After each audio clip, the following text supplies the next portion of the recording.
জুতোটা পড়ে নাও না বা জুতো পড়ে নাও। ৭৯তম স্বাধীনতা দিবস অর্থাৎ পতাকা উত্তোলন করলাম।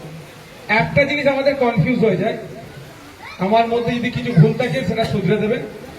আমি যতটুকু জানি বলছি আপনাদের, পতাকা উত্তোলন আর পতাকা উন্মোচন এটা আমরা গুলিয়ে ফেলি।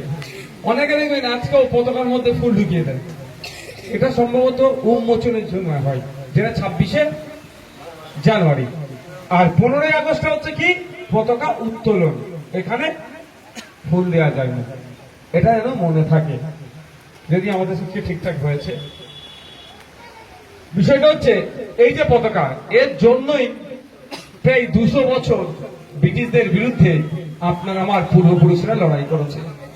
একদিকে বিনয় বাদল দীনেশ, একদিকে আশফাকুল্লাহ, একদিকে প্রীতিলতা, একদিকে মাতঙ্গিনী হাজরা, একদিকে বিরসা মুন্ডা, একদিকে ক্ষুদিরাম, একদিকে ভগৎ সিং, এইরকম করে হাজারো হাজারো লাখো লাখো স্বাধীনতা সংগ্রামীরা লড়াই করেছে, ব্রিটিশদের বিরুদ্ধে সংগ্রাম করেছে। ব্রিটিশদের নিয়ে আসা কালা কানুন মানব না, ঐক্যবদ্ধ হয়ে ব্রিটিশদেরকে তাড়িয়েছে, বাংলা নয় ভারতবর্ষ থেকে বিতাড়িত করেছে। এই বিতাড়িত করার পরে ১৯৫০ সালে দেশ একটা বই পাই, কিতাব পাই, দেশ একটা সনদ পাই, সেটা কি সংবিধান, কনস্টিটিউশন অফ ইন্ডিয়া, ভারতের সংবিধান।